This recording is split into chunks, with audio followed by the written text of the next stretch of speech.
At any rate, I was scheduled to go to Oxford College.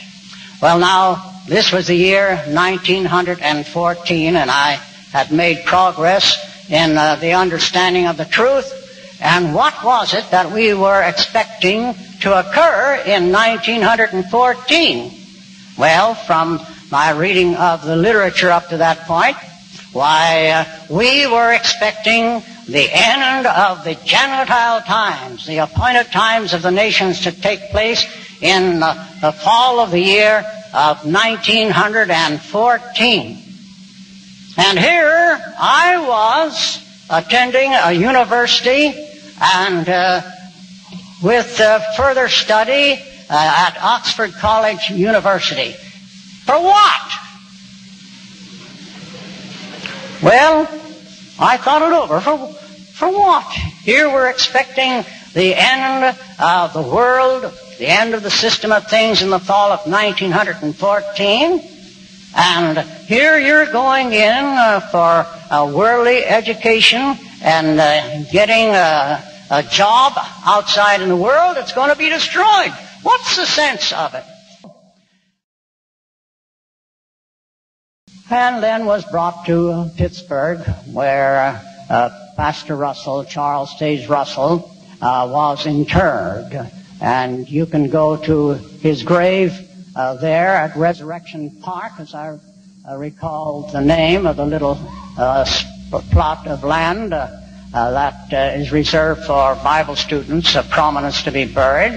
And you can see the pyramid that was reared up over his grave. Because at that time, we thought that the Great Pyramid of Giza, Egypt, was the Bible in stone, and that its interior ascending passages and rooms illustrated the divine plan of the ages, which was the title of the first volume of Scripture Studies as written by Charles Taze Russell.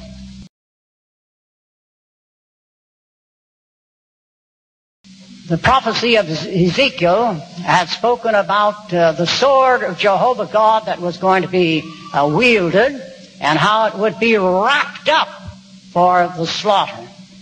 And so when the finished mystery was issued by the Watchtower Bible and Tract Society at Brooklyn, New York, only certain ones received the first copies of that book. And it was through the mail, and it was in a casing.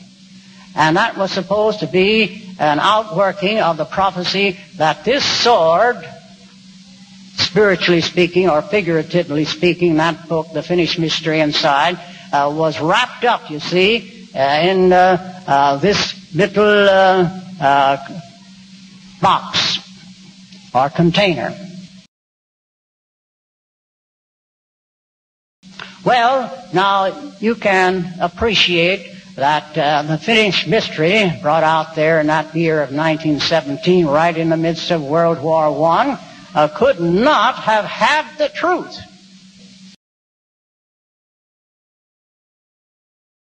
Well, we had been expecting to be glorified in heaven, to have the rapture and being caught away and transferred to heaven back there in that marvelous year of 1914. And at that time, a restudy was being made of the book of Revelation, and we thought that the 7 last plagues foretold in Revelation would be fulfilled starting with general conventions held by the society. And the first of this series of 7 conventions took place in the year 1922, and it was the second convention that we held at Cedar Point, Ohio. Well, to our amazement, World War one came to an end in the year 1918. But in that noteworthy year, why, something took place out here in California at Los Angeles. As I recall the date, February the 21st, why, Brother Rutherford, the second president of the Watchtower Bible and Tract Society, gave a talk there in L.A., California. And what was the theme of his talk? Something that electrified the world without a doubt, because the theme of his talk was millions now living may never die. Millions now living may never die. Later on, when we became more sure of ourselves, the title of that talk was Millions Now Living Will Never Die. And then when we speakers of the society would be sent out having assigned topics on which to talk, why, we would have the title of the talk up, above, and underneath.